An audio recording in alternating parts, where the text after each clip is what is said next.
अगली खबर झारखंड से है, जहां सब कुछ ठीक नहीं चल रहा।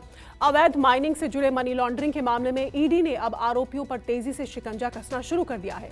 ईडी ने कोर्ट में जो आरोप पत्र दाखिल किया है, उसमें हेमंत सोरेन सरकार के पहले की रघुवर दास सरकार पर भी सवाल उठे हैं। रांची से विवेक चंद्र की ये स्पेशल रिपोर्ट देखिए।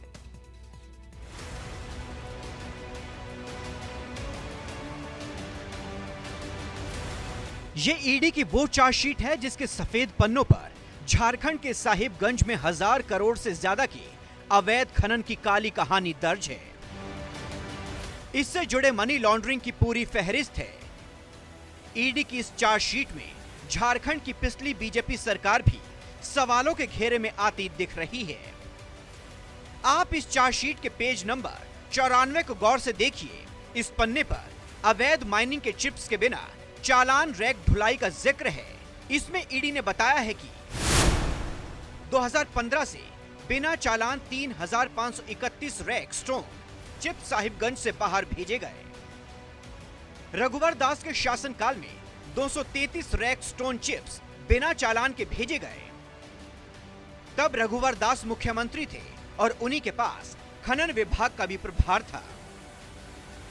2015 में रघुवर दास के शासनकाल में जो CTS इंडस्ट्री नाम की कंपनी बिना चालान स्टोन चिप्स भेजती थी, वही CTS industry company Hemant Soren के शासनकाल में बिना चालान स्टोन चिप्स भेजती रही।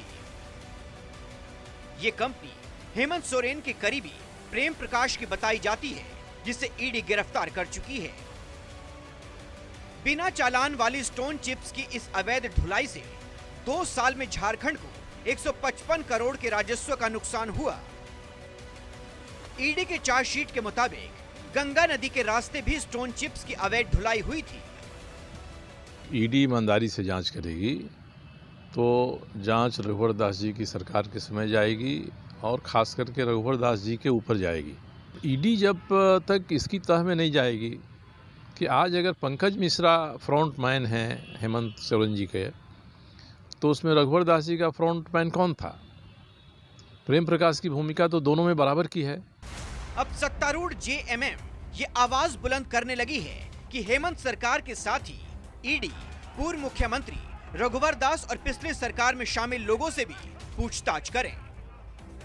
आप सभी जानते हैं कि सारा कुछ भाजपा के कार्यकाल में हुआ है और उन तक जांच पहुंचनी चाहिए। जब ईडी की चार्जशीट में है तो इसमें कोई शक तो रह नहीं जाता है। तो हम लोगों की यही मांग है कि सिर्फ झारखंड मुक्ति मोर्चा और महागठबंधन की सरकार को ना बदनाम किया जाए, बल्कि भाजपा के कार्यकाल के उन अधिकारियों को, उन मंत्रियों को, उन मुख्यमंत्रियों को भी इसके लिए उनसे भी पूछताछ होनी चाहिए कि आखिर ये अवैध माइनिंग और अवैध ढुलाई उनके कार्यकाल में जो कुछ भी हुआ तो उनके तार किससे जुड़े हुए हैं। पिछली सरकार की संलिप्तता पर मौजूद हुकूमत की दलीलों को बीजेपी अनर्गल प्रलाप बताकर खारिज कर रही है। देखिए, अगर झारखंड मुक्ति मोर्चा को यह लगता है कि पूर्व की सरकार में कोई गलती हुई है तो मैं समझता हूं उनको न्यायालय का दरवाजा खटखटाना चाहिए। सिर्फ इस आधार पर कि उनके नेताओं के खिलाफ कार्रवाई हो रही है इसलिए भारतीय जनता पार्टी के नेताओं के खिलाफ भी कार्रवाई की जाए, मैं समझता हूं इसका कोई आधार नहीं बनता है।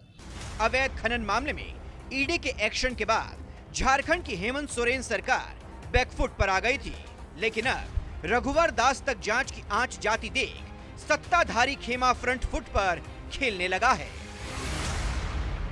अगर हम झारखंड की सियासत की बात करें तो 1000 करोड़ रुपए के अवैध मनी लॉन्ड्रिंग के मामले में कितने सियासी चेहरे इसमें छुपे हुए हैं, ये तो ईडी की पड़ताल पूरी होने पर ही सामने आ पाएगी। लेकिन ईडी ने जो चार्जशीट दाखिल किया है उसमें कहीं न कहीं इस सरकार के साथ पिछली सरकार भी कटघरे में खड़ी नजर आती है। विवेक चंद, न्यूज़ 24, रांची।